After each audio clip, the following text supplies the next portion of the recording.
So Martin, thanks for joining me. It's a pleasure. First of all, purpose at Finastra. Where does it start? Is it top down, bottom up, integrated? Very interesting question. I think purpose-led is a bit of a fashionable word right now. In the past, a lot of people would say this is more the vision of a company. But let me separate these two a bit. I think vision is more attached to the business purpose, right? So out of the vision, you create the strategy and then the tactical execution to finally get more business in and convince people to buy your products or your solutions. On the other side, you have the purpose, and the purpose of a company addresses the people side. Mm-hmm. This is why you join a company. This is the emotional side of a company. Probably this is almost the DNA really of a company, because these days people are joining companies because of their purpose. Mm-hmm.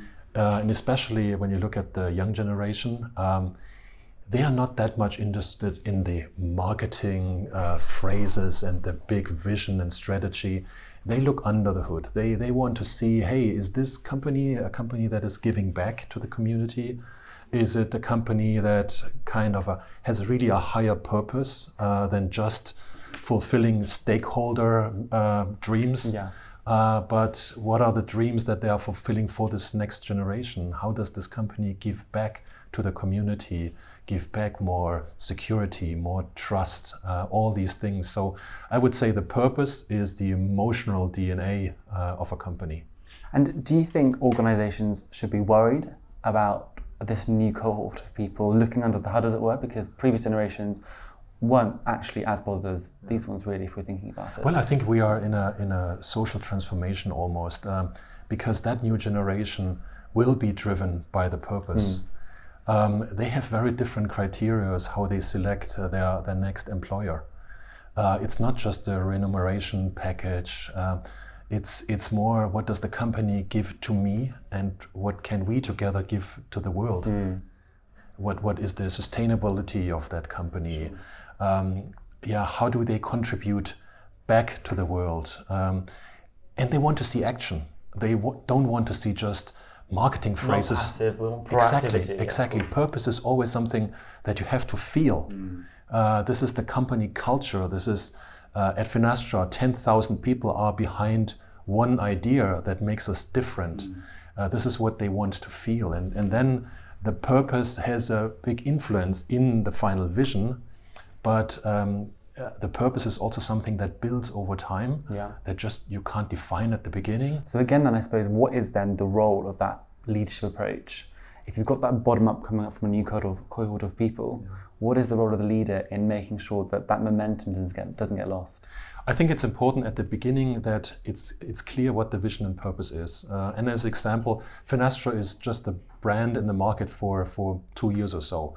It was shaped based on the merger of 2 other companies. And when we created that brand, and it's always interesting when you create a new brand as a marketeer, but building just a new name and some new colors is not important. It's important what is the story behind that brand.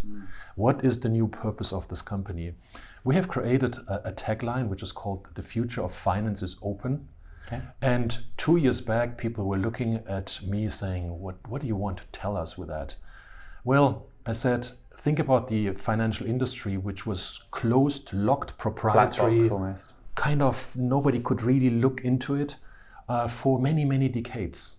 And so a lot of banks also lost trust because you don't know what's going on behind the curtain. In a recent survey, what are the most trusted people, I think bankers were just above car sellers. Right? Probably still a journalist. But I think this idea now, what about if we would open all that banking industry to the outside world and opening up all the software that runs in a bank, and to have a more open mindset, open for collaboration, open for co-innovation, open for new technology, using open technology, open for new partnership, and having that outside-in mindset, that was the drastic shift. And have you seen that reflected in new people that you're hiring? Are they coming to Finastra because of this new open? Absolutely. I think even at an executive level, we hired 4 top executives in the last 12 months. They all joined because of the idea of implementing an open platform for open innovation. because with that, they think, oh yeah, opening up that proprietary software and enabling a larger ecosystem to jump onto this open platform and develop new innovation and drive innovation from the outside is something so compelling that no one else has developed so far in the banking industry. So that notion of openness, our cultural value, is one of the major reasons that they joined. And open doesn't transfer just an open technology or an open platform. It's also that open mindset.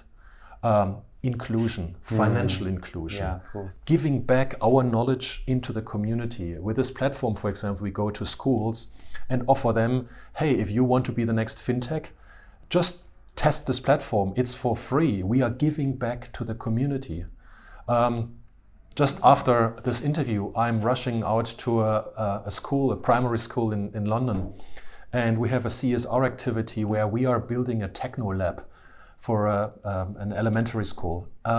And this is something, again, where we give back because these kids might be the next fintechs. And is that a marketing drive from your side, or is that the entire executive team? It is the total executive team because our chief people officer is involved, our CEO is quite engaged. And I think that's important.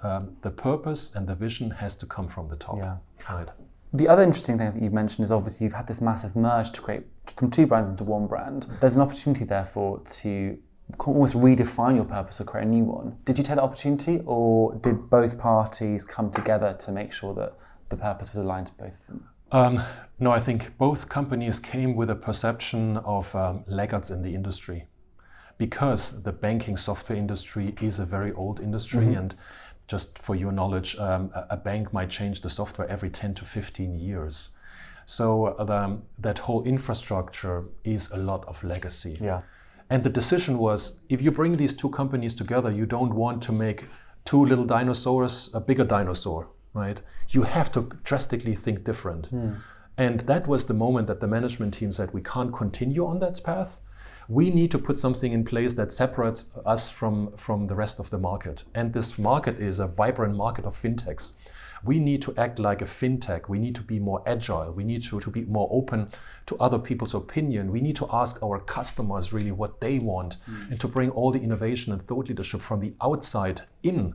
That was a complete cultural change. And if the management team would not lead that, you wouldn't see it rippling into the 10,000 people. That almost cultural flipping of your identity, was that difficult to manage throughout the organization? Absolutely. And I can tell you it started from the top because setting that new strategy, defining new cultural values, defining our long-term vision is not something that comes overnight.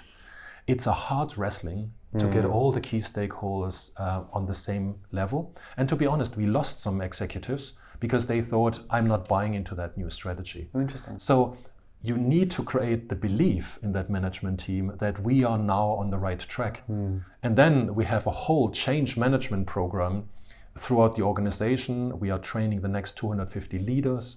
The next 250 leaders needs to be ambassadors for the next 1,000 first-line managers. So making it resilient, continuous. Absolutely. And showing the employees that we are walking the talk, that we drive financial inclusion, that we are hiring people from across different regions, nations, sexual preferences, whatever you want. So we really do what we promise. And from that marketing perspective, what do you think is the important take-homes from this entire process that you maybe could offer someone else in your position? I think if you plan to put a new vision or a new strategy in place, then you need to make sure that from the CEO downwards, this is something that they really want to drive. So they are open for a cultural change.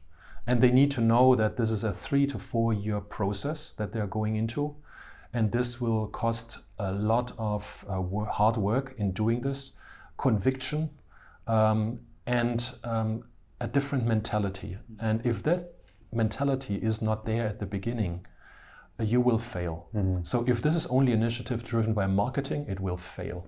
It has to be a common agreement between all the major stakeholders that this is really what we want to do and what we want to be seen for outside. And finally, Martin, within any purpose conversation, there are so many buzzwords, as you mentioned, and so many often tangents that are easy to go down. What is little discussed, in your opinion, in terms of purpose? What do you think we should be talking more about when we're having these conversations? I just think in every purpose-led discussion, the key point is, what do we want to be known for as a company, and what can we give back to the community? What kind of footprints we want to leave for the generation after us? If we can answer that, then I think the company has no purpose. They might have a nice vision, a nice product strategy, but no purpose. So this is, I think, the North Star. What are the footprints we want to leave after us? What do we want to hand back to the next generation? Wonderful. Martin, thank you very much for joining me. It was a pleasure.